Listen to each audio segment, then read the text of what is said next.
예, 제가 오래전부터 그 잡종이라는 개념을 좋아했습니다. 그리고 그 뭐 잡종이라는 말이 들어간 책도 쓰고 하는 과정에서 그 한 학생이 제게 그 질문을 던졌습니다. 저는 그 잡종이라고 제가 생각했을 때 우리 사회의 어떤 변방, 꼭 중심만이 아니라 변방에 위치하는 사람들의 창의성 이런 것들을 강조를 했는데요.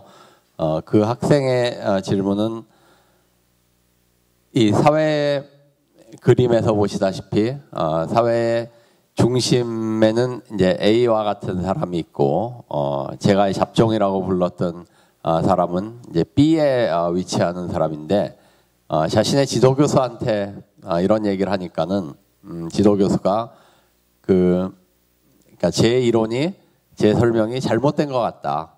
왜냐하면은 결국 우리 사회를 바꾸는 사람들, 사회를 새롭게 만들어 나가는 사람들은 그 변방에 있는 사람들이 아니라 중심에 있는 A와 같은 사람들이다라고 이제 설명을 하더라 하는 겁니다. 그래서 제가 저한테 이제 그 학생이 다시 연락을 취해 왔어요. 자기 그 지도 선생님께서는 그런 얘기를 하는데 그거에 대해서는 어떻게 생각을 하시냐라 그래서 제가 그 문제에 대해서 조금 생각을 해보다가 다음 같은 식으로 한번 생각을 했습니다. 그러니까 우리가 사는 세상이 하나라 그럴 때는 당연히 A에 있는 사람이 B에 있는 사람보다는 더 중심에 있다고 볼 수 있지만은 만약에 세상이 두 개 혹은 그 이상의 중첩된 세계에서 우리가 살고 있다면은 오히려 B에 있는 사람이 A에 있는 사람보다는 더 어떤 장점과 그 이점을 가질 수 있다 하는 얘기를 했습니다. 근데 나중에 알고 보니까는 이미 그 사회학자들이 이런 현상에 대해서 많이 분석을 했더라고요.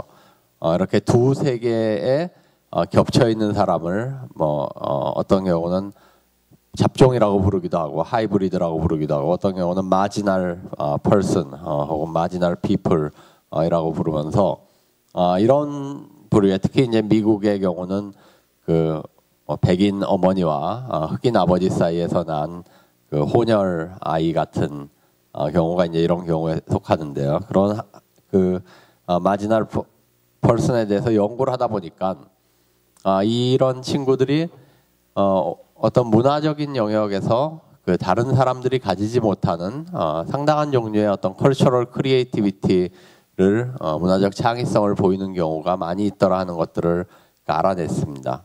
그렇지만 또 동시에 특히 그 청소년 시기에 이런 그 두 세계에 겹쳐 있는 사람들은 그 자신의 아이덴티티의 정체성에 대한 위기를 겪기가 쉽다.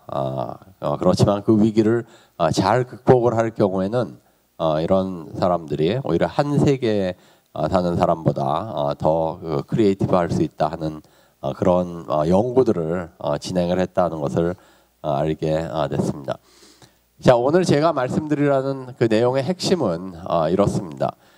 뭐 조금 간단히 이렇게 도식적으로 보면은 저는 우리가 세상을 살면서 여러 가지 문제를 접하고 그것을 해결한다고 생각을 합니다. 뭐 저같이 대학에 있는 사람만이 아니라 자기 사업을 하는 사람, 혹은 큰 기업체에 속한 분들, 혹은 뭐 국가 공직에서 일하는 여러 공무원들, 이런 분들이 다 일상생활에서 하루하루 속에서 어떤 종류의 문제를 접하고 그것을 해결을 하는데 문제는 크게 한 두 가지 종류의 유형의 문제가 있습니다. 하나는 여기 보시다시피 이 굵은 화살표는 우리가 하던 방향입니다. 우리가 어떻게 보면 잘 아는, 우리가 노력하는 그런 방향으로 계속 나가다 보면은 해답이 B에 가서 있는 이런 유형의 문제입니다. 즉 우리가 힘들지만 하던 방식대로 계속하면은 답이 찾아지는 이런 종류의 문제입니다. 근데 어떻게 보면은 우리가 내가 하던 방향으로 계속해서 답이 찾아진다는 얘기는 다른 사람도 별로 어렵지 않게 그 답을 찾을 수 있다는 얘기가 되기도 합니다. 혹은 다른 말로 하자면은 이미 이런 문제의 해답은 많은 경우에 찾아져 있을 가능성이 높다는 것입니다. 근데 문제는 그런 유형의 문제만이 아니라 이런 유형의 문제도 있습니다. 우리가 아는 거는 A라는 방향인데 하던 방향은 우리가 잘 하는 것도 A라는 방향인데 답은 엉뚱한 곳에 있습니다. B라는 곳에 답이 있습니다. 즉 우리가 바라보던 방향으로 아무리 보고 우리가 하던 방향으로 아무리 노력을 해도 그 답이 잘 찾아지지 않는 그런 유형의 문제가 있다는 것입니다. 이런 유형의 문제가 일반적으로 해결하기가 어려운 문제입니다. 이런 문제를 제가 좀 이따가 여러 사례를 들어서 드리겠듯이 이런 문제를 해결한 사람들에게 우리는 창의적인 과학자, 창의적인 예술가, 창의적인 작가, 창의적인 엔지니어, 창의적인 비즈니스맨, 창의적인 사회활동가라는 그런 호칭을 창의적인이라는 호칭을 붙입니다.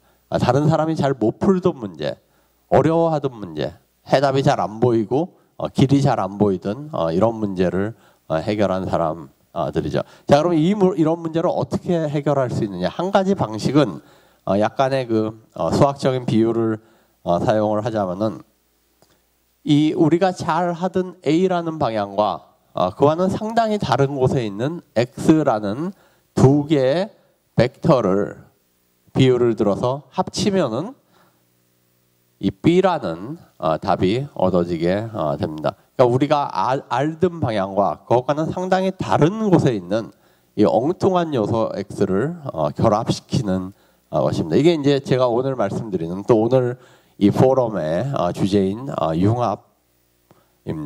융합이 왜 중요한가의 이유가 되기도 합니다. 자, 지금은 전설이 되어버린 스티브 잡스가 이런 얘기를 했습니다. 1996년에 창의성은 그저 사물들을 연결하는 것이다.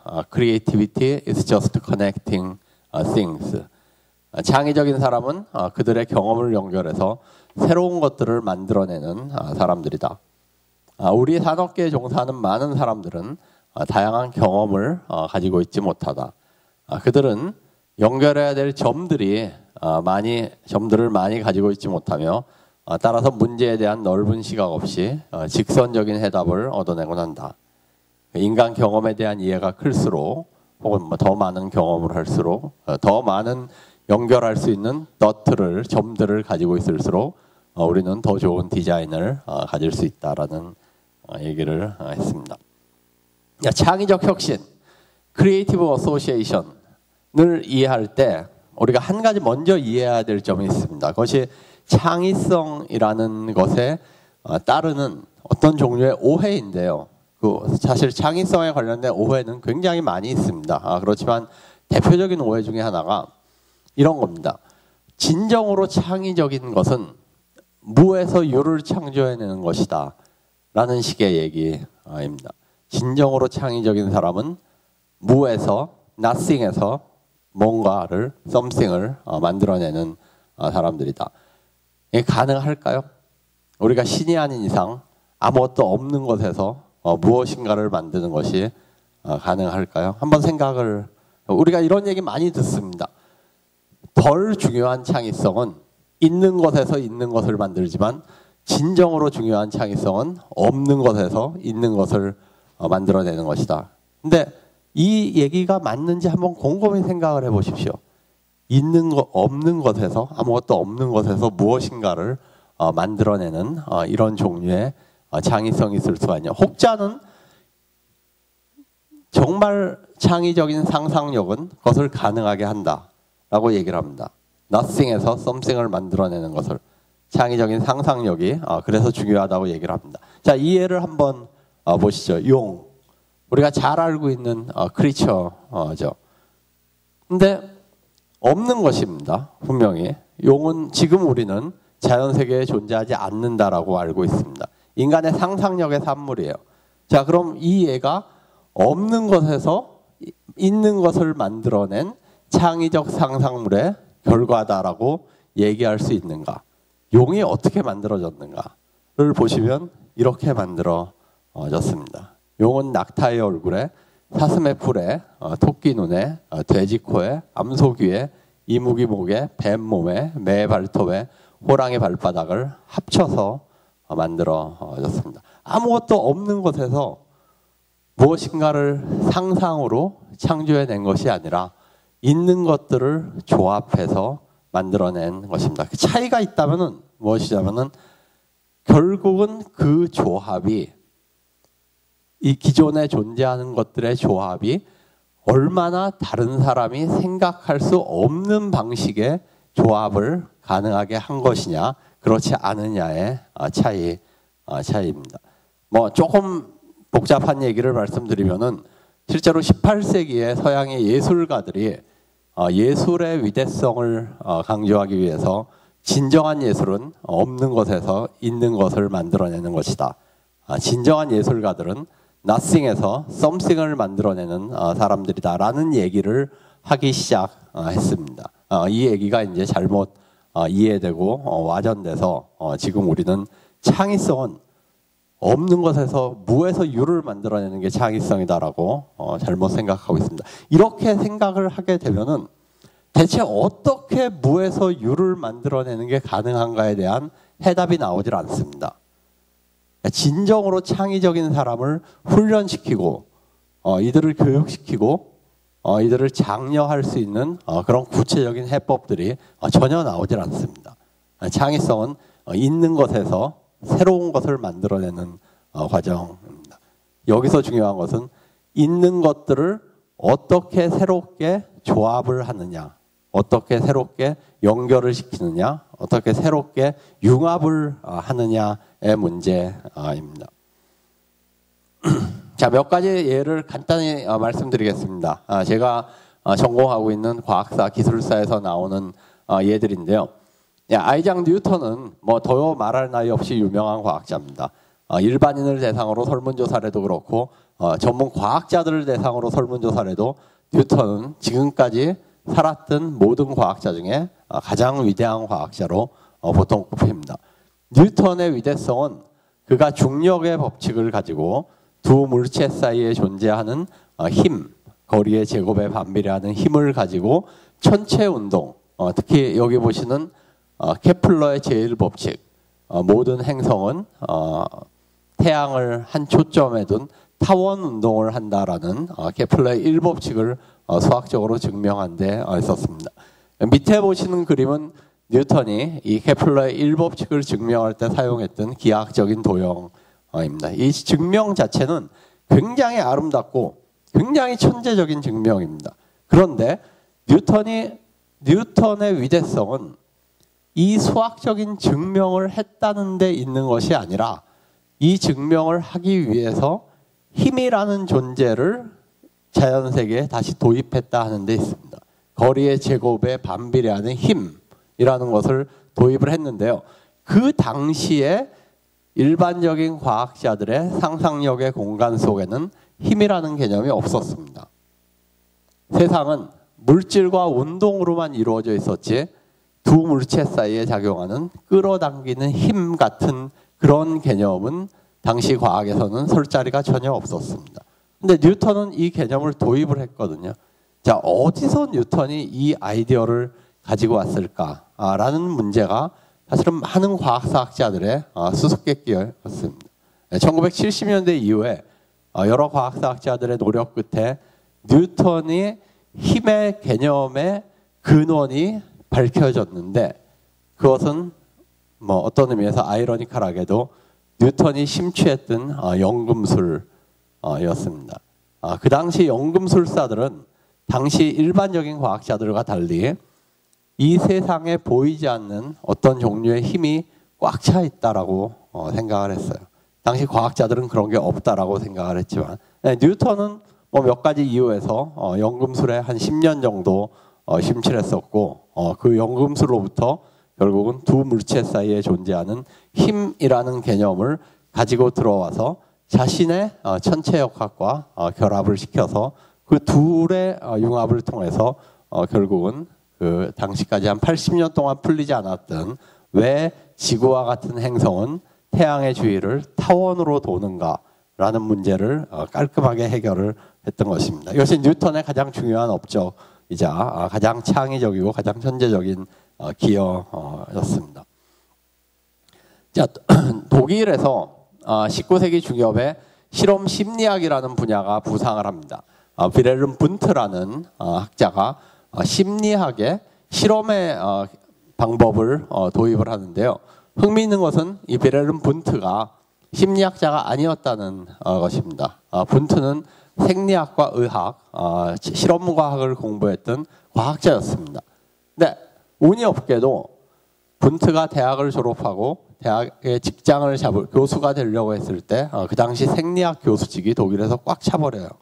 직장을 잡는데 실패를 합니다. 그러다 우연히 철학과에 자리를 잡게 됩니다. 쭈리 대학의 철학과에 자리를 잡고 그 다음에 라이프치히 대학의 철학과에 자리를 잡았습니다. 의학을 공부한 젊은 실험과학도가 철학과에서 무슨 일을 할 수 있었을까요? 분트 자신도 첫 해에는 아무것도 자기가 할 수 있는 일이 없다는 것을 발견을 합니다. 근데 그 다음에 가만히 다른 교수들이 하는 걸 보니까는 한 분야만은 자기도 비슷하게 할 수 있더라. 그 분야가 마음의 철학이라는 분야였습니다. 근데 기존의 철학자들이 하던 방식으로 책을 읽고 그거에 대해서 논평을 하고 커멘트를 다는 방식이 아니라 분트는 자기가 공부했던 실험과학의 방법을 마음의 철학에 도입을 합니다. 이 도입은 사실은 결과적으로는 심리학의 엄청난 혁명을 가지고 옵니다.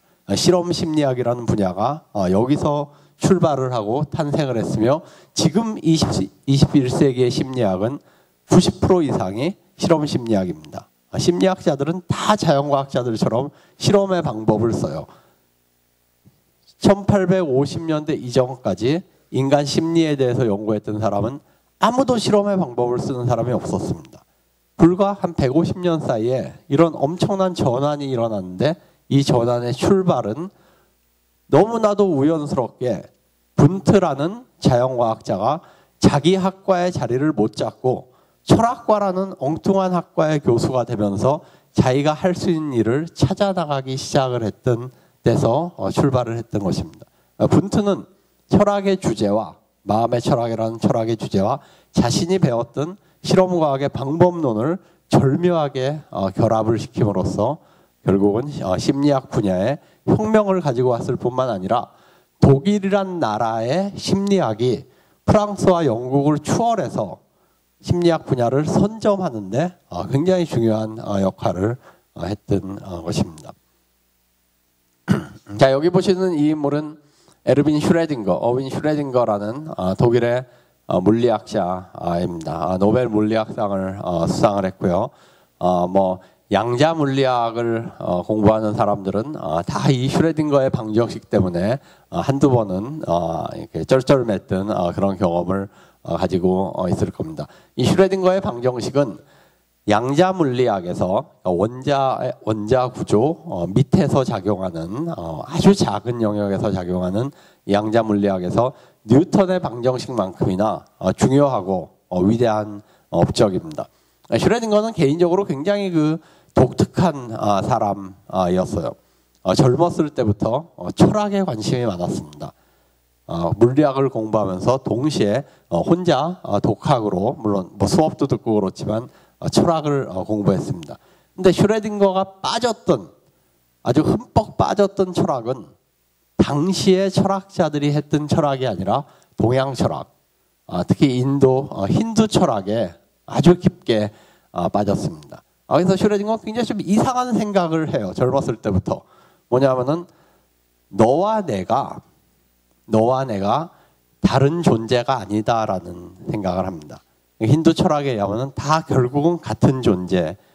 그다음에 나와 저 산에 있는 나무도 딴 존재가 아니다. 결국은 같은 존재. 나와 이 세상은 하나다. 이런 생각을 합니다. 그리고 그 생각들을 책으로 출판을 합니다. 길을 찾아서라는 소책자를 내고, 그러니까 물리학자로서 가장 중요한 일을 하던 바로 그 시점에 동시에 철학을 공부하면서 그것도 이상한 철학. 그 당시에는 아무도 귀를 기울이지 않던 그런 힌두 철학을 공부를 하면서 그 내용을 담아서 책을 쓰곤 합니다. 자, 슈레딩거의 이런 작업이 중요하리라고 예상을 했던 사람은 아무도 없습니다. 근데 시간이 한참 지나고 슈레딩거가 물리학자로서 성공을 하고 노벨 물리학상을 받고 그런 뒤에 독일에서 나치가 독일을 장악하게 됩니다. 슈레딩거는 나치를 혐오했고 스스로 망명을 신청을 해서 독일을 떠나서 여러 나라를 전전하다가 더블린에 있는 고등연구소라는 작은 연구소에 정착을 하게 됩니다. 자, 독일에서 베를린 대학의 이론 물리학 교수로 전 세계 최고의 명예를 누리고 있었던 아인슈타인이 있었던 바로 그 자리죠. 그런 과학자가 조그만한 시골에 있는 더블린의 고등연구소에 정착을 해서 무엇을 할 수 있었을까? 슈레딩거는 그때부터 자기가 정말 하고 싶었던 일을 찾아서 연구를 합니다. 그것이 생명이라는 주제입니다. 자, 물리학자가 양자 물리학을 전공한 사람이 물리학자의 눈으로 생명이라는 현상을 바라봅니다. 그런데 더 재밌는 것은 원래 자기가 가지고 있었던 철학적인 관심, 즉 너와 나는 결국은 하나다. 결국 하나고 다 우리는 같다라는, 서로 다른 것이 없다. 너와 나 사이에는. 이런 철학적인 관심을 현대 생물학의, 현대 물리학의 용어로 바꿔서 이해를 해보려고 노력을 합니다. 이런 슈레딩거의 노력이 결국 집대성된 개념이 What is life? 생명이란 무엇인가라는 책에 나오는 정보로서의 유전자 개념입니다. 인간의 유전은 다른 게 아니라 정보의 전달이다. 그리고 우리는 결국 한 선조에서 시작을 했기 때문에 모두 같은 정보를 공유를 하고 있다. 그러니까 나와 너 사이에 벽이 없는 거, 너와 내가 다르지 않은 것은 결국 우리는 유전자를 다 공유하고 있고 그 유전자는 결국은 위로 올라가면 한 명의 선조, 한 명의 생명체에서 시작이 됐기 때문에 그렇다라는 굉장히 독특한 얘기들을 현대 생물학의 개념으로 번역해서 실어놓습니다. 그 얘기를 보고 많은 사람들이 자기 전공을 버리고 분자 생물학의 세계에 뛰어듭니다. 제임스 왓슨이 그랬고요. 제임스 왓슨, 프란스 크릭이 그랬고, 자크 모노가 그렇고, 모리스 윌킨스가 그랬습니다. 100페이지도 안 되는 굉장히 작은 책이지만은 현대 분자 생물학의 새 장을 열었던 첫 세대 사람들한테 엄청난 영향을 미쳤던 책이 이런 융합의 과정을 통해서 나왔던 것입니다. 우리는 흔히 한 우물을 팔아라는 얘기를 합니다. 성공을 하기 위해서는 한 우물을 팔아. 백남준 선생은 정말 한국이 자랑할 만한 예술가입니다. 저는 어떤 분야에서건, 아마 학문과 예술의 특히 분야에서건 한국 학자나 예술가를 얘기했을 때 그 분야 사람이 다 아는 이런 사람을 보질 못했습니다. 아마 백남준 선생만이 유일한 예외일 겁니다. 예술을 하는 모든 사람들은 백남준 선생의 이름을 얘기하면 압니다. 예.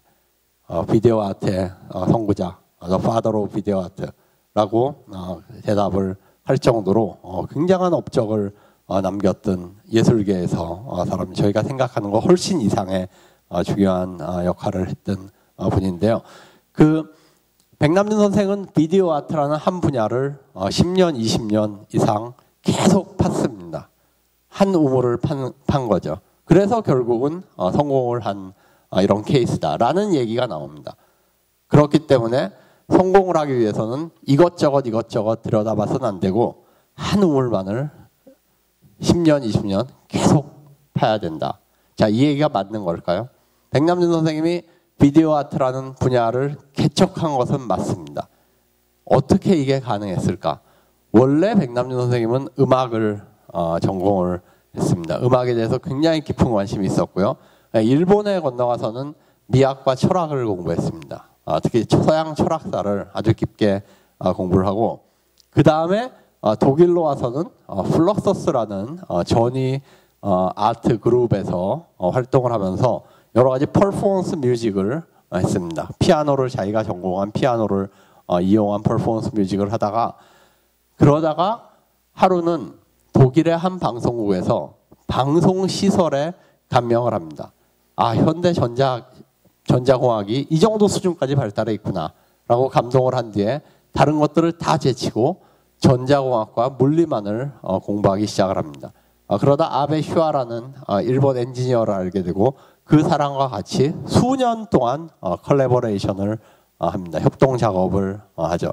미국으로 건너가고서는 자신이 하는 테레비를 사용한 예술을 정당화시키는 철학적인 작업들을 또 한편으로는 계속 수행을 합니다. 당시 사람들은 백남준 선생의 예술을 보고서 이게 무슨 예술이냐, 이건 그냥 테크놀로지지, 기술이지, 이 TV 조작해서 이렇게 이상한 이미지 만들고 이러는 게 이게 무슨 예술이냐, 이건 그냥 테크놀로지다 라고 얘기하기가 쉬웠기 때문에 자신의 예술이 테크놀로지와 어떤 점에서 같고 어떤 점에서 다른가 라는 것을 철학적으로 규명하기 위한 작업을 시작을 하고, 그걸 위해서 노베르트 위너의 사이버네틱스와 맥클루언의 미디어 이론을 독파를 합니다. 자, 이런 노력이 결실의 최고점은 결국 백남준 선생이 아베 슈아랑 함께 개발한 비디오 신서사이저로 나타납니다. 1969년과 70년에 걸쳐서 개발한 이 비디오 신서사이저를 가지고 백남준 선생은 자신의 이미지들을 방송화하는 데까지 결국 성공을 합니다. 이런 과정을 거쳐서 백남준의 비디오 아트가 탄생을 했던 것입니다. 그가 비디오 아트라는 한 우물을 파기 시작한 것은 이 이후입니다. 그 비디오 아트라는 것을 만들기 위해서는 굉장히 다양한 경험과 굉장히 다양한 노력이 하나로 합쳐져서 그것이 가능했다는 얘기입니다. 자, 여기 보시는 그림은 미국에서 그 초전도 가속기 연구소를 설계할 때 복도의 개념으로 지었던 설계도입니다. 보시다시피 복도가 마치 그 광장이나 푸드코트처럼 상당히 정신없게 어지럽게 지어져 있는 것을 알 수가 있는데요. 그 이유는 딱 하나입니다. 서로 다른 실험을 하는 사람들이 쉽게 모여서 그들의 경험과 생각을 더 자연스럽게 공유하기 위한 그러한 공간 구조를 만들기 위해서 복도를 이렇게 설계를 했던 것입니다. 자, 융합교육에는 여러 가지 형태가 있습니다. 여러 가지 학문 분야를 이렇게 넘나들면서 교육하는 방식도 있고, 팀 티칭 혹은 옴니버스 티칭 형태의 융합교육도 있습니다. 그리고 학생들로 하여금 어떤 협동 연구를 하게 함으로써 하나의 문제를 공통으로 풀게 함으로써 자기 혼자서는 풀 수 없었던 문제를 다른 전공을 가진 사람들이 결합을 해서 풀므로써 다른 전공의 그 융합의 힘 같은 것을 느껴보도록 하는 그런 형태의 교육도 있고, 전인적 교육도 일종의 융합교육의 하나의 형태라고 볼 수 있습니다.